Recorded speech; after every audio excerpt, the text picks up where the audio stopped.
नमस्कार मित्रों, मैं राजीव मिश्रा और आप देख रहे हैं स्वैच्छिक दुनिया न्यूज़ चैनल। आइए बात करते हैं इस वक्त की कुछ बड़ी खबरें। नमस्कार मित्रों, मैं राजीव मिश्रा स्वैच्छिक दुनिया स्टूडियो में आपका बहुत बहुत स्वागत करता हूं। और पूर्व की भांति आज भी हम एक नवरत्न कहते हैं आप, लेकिन नवरत्न में एक रत्न और लेके आया हूं। कोई और नहीं, ये महान हस्ती जो हमारे स्टूडियो में आई हुई हैं, इनका नाम हुआ करता है श्री सुबोध मिश्रा जी।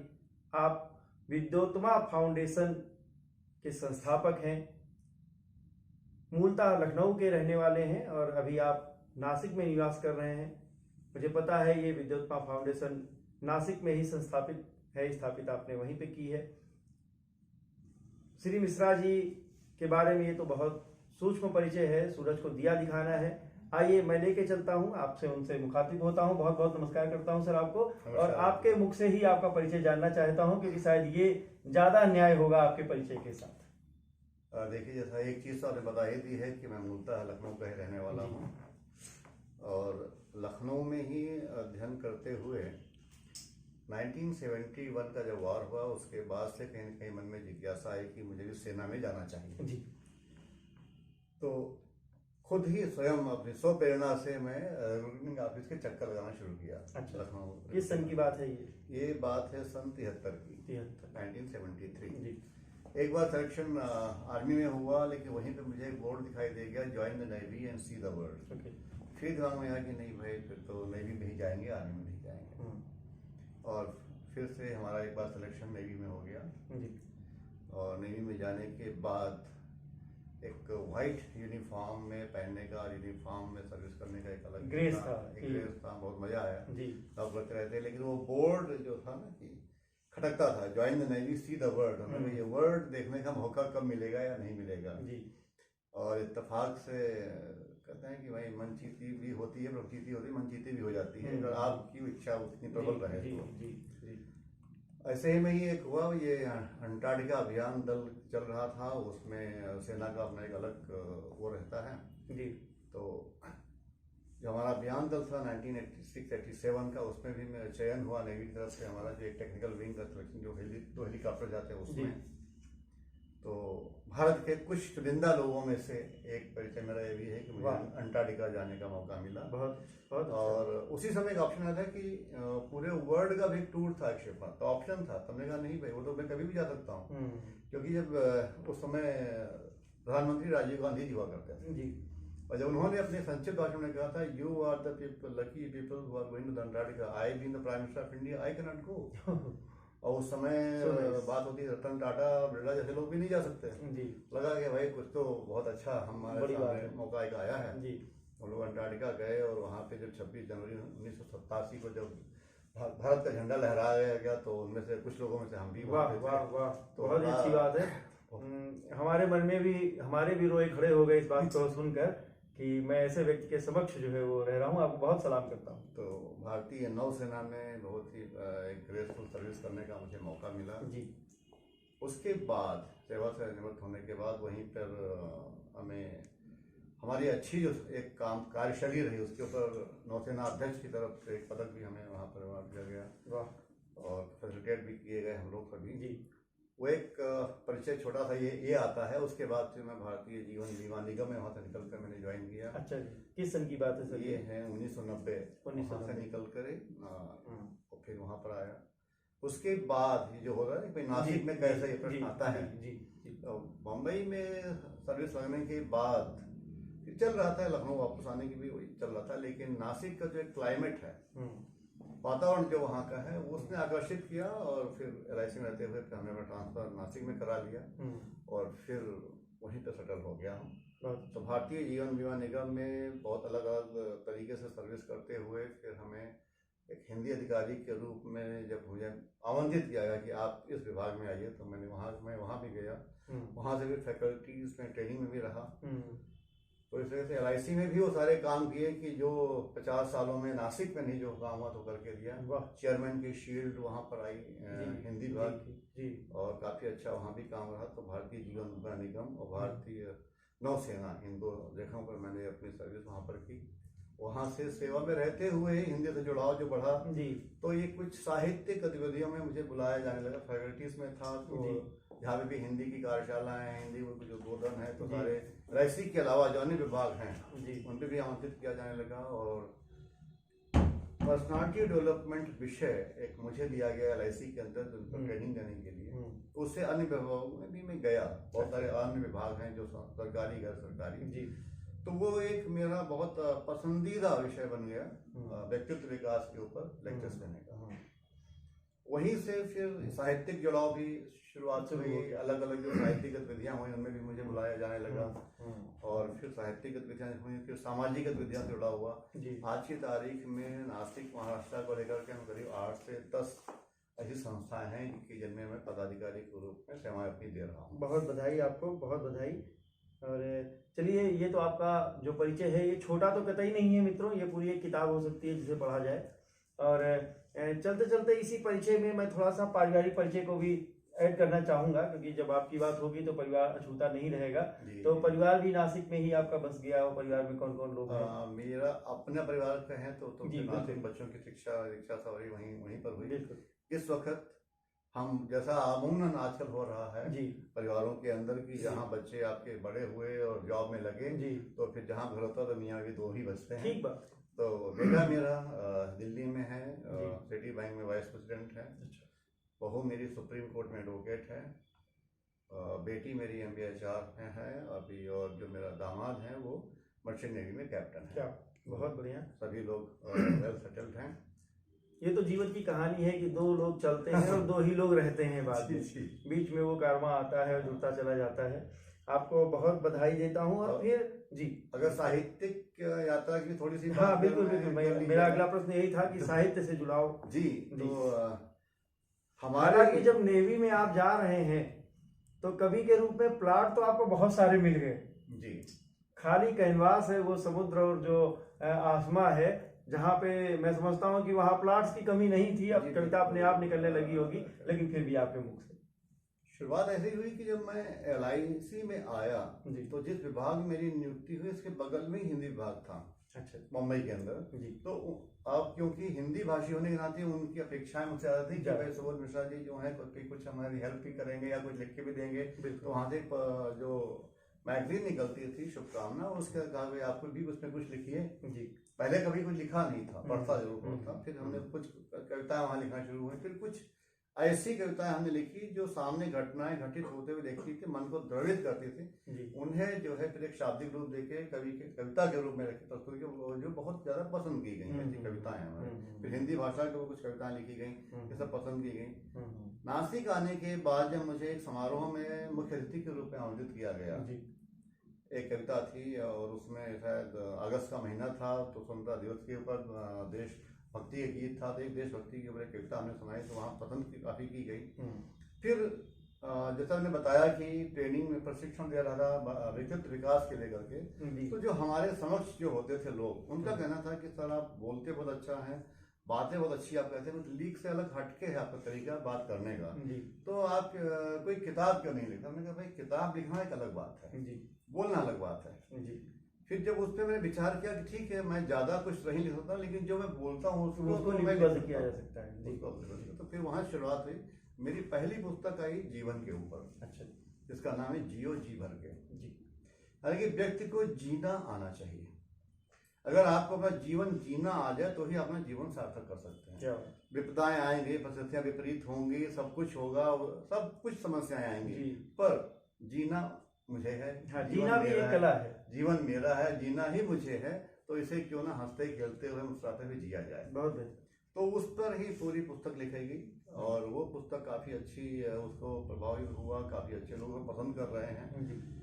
मुझे सबसे अच्छा उस पुस्तक के बारे में जो मिला कि एक मुस्लिम महिला ने जब मुझे फोन करके कहा कि सर मैं बिल्कुल अवसाद में जा चुकी थी मेरे पति के अचानक निधन के बाद, लेकिन आपकी पुस्तक पढ़ने के बाद मैं उससे वापस लौट पाई। तो मुझे लगा कि अगर मेरी पुस्तक किसी को इतना ज्ञान दे सकती है या वापस ला सकती है अवसाद से, तो मेरा लिखना सार्थक हुआ। ऐसे लोगों ने इस चीज को पसंद किया। फिर पुस्तक के अंदर 1-2 मेरे संस्मरण थे। फिर कोरोना काल आया। कोरोना काल के अंदर मैंने सोचा कि अगर मेरी कुछ जीवन की ऐसी घटनाएं हैं जो प्रेरक बन सकती हैं, जिन्हें पुस्तक में लिखा जा सकता है, तो हमारे समूह के बहुत से जो परिचित लोग हैं उनके जीवन में बहुत सारी ऐसी घटनाएं होंगी जो दूसरों को प्रेरित कर सकें। तो हमने वहाँ पे आह्वान किया और बहुत सारी रचनाएं हमारे सामने आई संस्मरण के रूप में। और फिर हमने एक पुस्तक संपादित की, मेरी कहानी मेरी जुबानी। अच्छा। उसमें वही सारी घटनाएं थी जो आपके जीवन की सच्ची घटनाएं, आपके जीवन की, जो दूसरों को कुछ प्रेरणा दे सके जी। तो एक वो संपादित पुस्तक हमारी आई और उसके बाद हमने कहा अब लोगों का जीना आ गया है तो क्यों ना एक पुस्तक और लिखी जाए सफलता के ऊपर। अच्छा। अब मेरी जो पुस्तक अभी 2021 में जो रिलीज हुई है वो है इसके ऊपर सफलता के ऊपर, लगन से गगन तक। वाह। अगर आप लगन से गगन तक जी, अगर आप इन्हें लगन है कहते हैं कि भाई स्काई इज द लिमिट कहते हैं, तो भाई आपके लिए कोई भी मंजिल आपके बड़ी नहीं, आप पहुंच सकते हैं अगर आप चाहें। लक्ष्य कितना भी बड़ा हो, लगन होनी चाहिए, जिद होनी चाहिए, पहुंच जाएंगे। तो वो हमारी जो पुस्तक है वो सफलता के ऊपर आधारित है। उसमें दो चीजें ली हैं। पहली बात ये कि सफलता है क्या। आजकल के युवाओं को मैंने दृष्टिकोण में रखते हुए ये पुस्तक लिखी है कि आजकल का युवा जो कहीं ना कहीं भटक रहा सफलता को लेकर, वो सक्सेस को वही एक ही रूप में देखता है, बड़ा सा बंगला, लंबी सी गाड़ी, ऊंची इमारत, बहुत ऊंचा ओहदा हो तो हम सफल हैं। कोई भी व्यक्ति अगर जब तक वो संतुष्ट नहीं है, सफल नहीं है जी। तो अगर आपको सफल है, अगर आप मानते नहीं सफल है, तो आप फिर भटकते रहेंगे। ठीक है। तो ये होना चाहिए कि मैं सफल हूँ। अभी मैं ही सफलता जी नहीं, जैसे मैं एक गांव से निकला व्यक्ति, हाई स्कूल 11वीं पढ़ रहा था, चला गया नेवी में। उसके बाद मेरे जैसा शख्स पहुंच जाता है अंटार्कटिका तक, वहां तक पुस्तकें लिखने लगता है। ये सफलता में आपकी सफलता है। बिल्कुल जरूरी नहीं करोड़ों का बैंक बैलेंस होगा, लंबी गाड़ी, तो हम सफल होंगे। तो मैं अगर अपने आप को सफल मानता हूँ तो लोग भी मुझे सफल मानने लगे। बिल्कुल बिल्कुल बिल्कुल। ऐसे ही मैं चाहता हूँ लोग जो सफल हुए हैं, पहले से बेहतर स्थिति में हैं, वो अपने आप को सफल माने। और जब आप लोग सफल मानेंगे तो आपके अंदर अपने आप एक आत्मविश्वास बढ़ता है। और मैं चाहता हूँ कि लोग अपने आप को सफलता की है तो उसको माने। इसलिए वो पुस्तक है। तो ये थोड़ा सा एक साहित्य बहुत अच्छा है, बहुत अच्छा है। अच्छा, मैं इसमें एक चीज मेंशन करना चाहूंगा कि गद्य में ही आपने लिखा है या कुछ पद्य की तरफ भी गए हैं? शुरुआत तो मेरी पद्य से हुई। जो बताया मैंने कि मैंने छोटी छोटी कविताएं लिखनी शुरू की, हुआ, लेकिन जब मैंने ये लेक्चर सीरीज में आ गए तो वो गद्य में आ गया। फिर मैं गद्य में मैंने ज्यादा लिखा। अभी भी छोटी मोटी कविताएं भी लिख डालता हूँ कि जैसे हमारी संस्थाएं हैं, उन्हें होता है किसी विषय पे जब होता है भाई इस विषय पे काव्यपाठ होगा, अब उस विषय पे अगर मेरी अपनी कविता नहीं है तो मैं कोशिश करता हूँ इसको 2 लाइनें उस पे भी एक कविता उस विषय पे लिख डालता हूँ, वो बोल देता हूँ। सिद्ध अर्थ को अपने आप को सिद्ध करने की आवश्यकता नहीं पड़ती है और ये प्रकृति की देन है, कवि होना भी प्रकृति की देन है। तो वो आप में नैसर्गिक रूप से है। मैंने इस बात को बेकार ही उठाया कि आप कवि हैं या नहीं है। चलिए, तो अगला प्रश्न आपके समक्ष रखता हूँ और ये जानना चाहता हूँ कि फिर इंडिविजुअल यात्रा से संस्थागत यात्रा जब आपकी शुरू हुई, वहाँ वो कैसे समझ में आया कि मुझे विद्योत्मा फाउंडेशन का गठन करना? जैसा मैंने आपसे बताया कि मुझे एक साहित्यिक संस्थान मुख्य अतिथि के रूप में जब आमंत्रित किया गया जी, तो मैंने वहाँ पे भी देखा। फिर वो ये आया कि भाई हमारे अन्य कार्यक्रमों में आप आते रहिएगा, आप जैसे लोग हमें बहुत अच्छे लगते हैं, आपने बहुत अच्छा रुझान। तो फिर मैंने वहाँ पे जाना शुरू किया। उनके कुछ कार्यक्रम होते थे, कुछ होता था। मुझे लगा कि अगर इसमें कुछ मुझे और बेहतर करना है तो मुझे, अगर मेरी अपनी संस्था है तो बाउंड्रीज नहीं होंगी, तो मैं उसमें जो चाहूँ, जैसा चाहूँ मैं उसमें कर सकता हूँ। ज्यादा आजादी होगी मुझे करने के लिए। इतने में इत्तेफाक से मुझे मौका मिला। एक संस्था नासिक में ही चल रही थी और उस संस्था को जो चलाने वाली महिला थी वो उस समय वहां पर नहीं थी, तो वो जिम्मेदारी उन्होंने मुझे सौंप दी। अच्छा, ये संस्था आप चलाइए। तो मुझे उस संस्था का अध्यक्ष बना दिया गया जी, और मैंने वो संस्था 5-6 सालों तक चलाई जी। वो संस्था चलाने के बाद मैंने उसे अपने तरीके चलाई, बहुत अच्छा काम किया, उसमें भी बहुत अच्छी संस्था चली, काफी नाम हुआ। इत्तेफाक से फिर वो संस्था जो चला रही थी मैडम हमारी, उनका ट्रांसफर हो गया हमारा कहीं पे, और फिर वो संस्था स्थानांतरित होकर वहां चली गई। और फिर मेरे एक वैक्यूम क्रिएट होना हो, और कोरोना काल का समय था, तो फिर हमने विद्योत्मा फाउंडेशन फिर अपनी एक संस्था का जो रजिस्ट्रेशन कराया नासिक में, बनाया कि जिससे कि हम अपनी गतिविधियां इन्हें जारी रखें उसी रूप में, जिस रूप में एक पहचान संस्था की बन गई जी। कई जिलों तक आप इस संस्था को लेके गए, कई प्रदेशों तक लेके गए, माफ कीजिए, आप महाराष्ट्र से हाँ, आपने उठाया और कई प्रदेश कई जिलों तक लेके गए।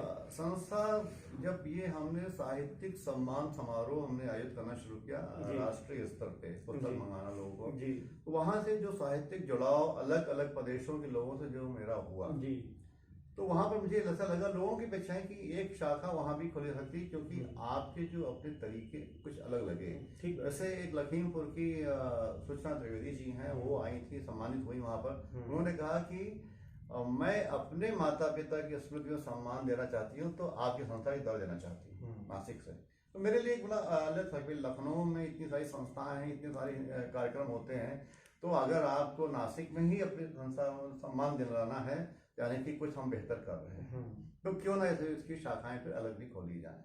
इतने में हमारे जो एक सहयोगी थे नासिक में, उनका ट्रांसफर हो गया नागपुर में, और नागपुर में सेटल हो गए, तो एक शाखा नागपुर में पहले खुल गई जी। मैं क्योंकि लखनऊ का था ही, तो मैंने कहा भाई तो विशेष लगाव था, एक संस्था भाई हमारे लखनऊ में भी उसकी खुले, फिर एक शाखा वहां पर खुल गई।